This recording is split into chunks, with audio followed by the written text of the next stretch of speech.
The Railway Series No.1, 3 Railway Engines. Once upon a time there was a little engine called Edward. He lived in a shed with 500 engines. They were bigger than Edward, and boasted about it. The driver won't choose you again, they said. He wants big, stronger engines like us. Edward had not been out for a long time. He began to feel sad. Then the driver and fireman came along to start work. The driver looked at Edward. "Why are you so sad?" he asked. "Would you like to come out today?" "Yes, please," said Edward. So the fireman lit his fire and made a nice lot of steam. Then the driver pulled the lever, and Edward puffed away. "Peep, peep," he whistled. "Look at me now! Look at me now!" The others were very cross. They wanted to go out, but had been left behind. Away Edward went to find some coaches. "Be careful, Edward," said the coaches. "Don't bump and bang us like the other engines do." So Edward came up to the coaches very, very gently, and shunted and fastened the coupling. "Thank you, Edward," said the coaches. "That was kind. We are glad to you were taking us today." And Edward puffed away. Then they went to the station, where people were waiting. "Peep, peep," whistled Edward. "Get in quickly, please." So the people got in quickly, and Edward waited for happily for the guard to blow his whistle and wave his green flag.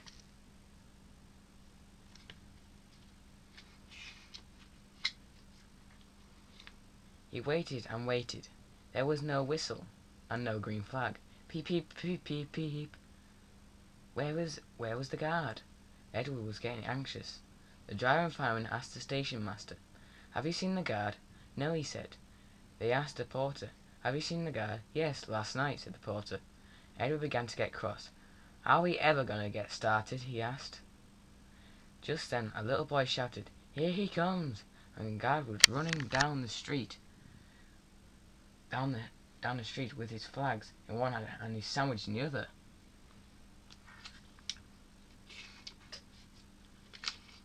He ran onto the platform and blew his whistle, and they jumped into the van. Edward puffed away, and he had a happy day. All the children ran to wave at him as he went past, and he met all his old friends at the stations. He worked so hard that day, the driver promised to take him out tomorrow.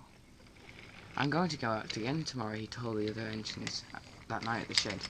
"What do you think of that?" But they didn't hear what they had thought. He was tired and happy, and he fell straight to sleep at once. One of the engines in Edward's shed was called Gordon.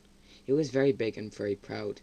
"You watch me this afternoon, little Edward," he was boasting, "as I rush through with the express. That will be a splendid sight for you." Just then the driver pulled the lever. "Goodbye, little Edward," said Gordon, as he puffed away. Look at me out this afternoon." Edward went off to do some shunting. Edward liked shunting. It was fun playing with trucks. He would come up to them quietly and give them a pull. "Oh, oh, oh," screamed the trucks. "Whatever is happening?" Then they would stop, and the silly trucks would go bumping into each other. "Oh, oh, oh, oh," they cried again. Edward pushed them until they were running nicely. Then he would unexpectedly he would stop.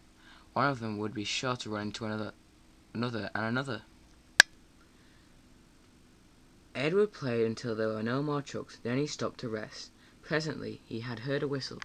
Gordon came puffing along very slowly and very crossly. Instead of nice shining coaches, it was upon a line of very dirty trucks. "A goods train, a goods train, a goods train," he grumbled. "The shame of it, the shame of it." He went slowly through, with the trucks clattering and banging behind him. Edward laughed, then went off to find some more trucks.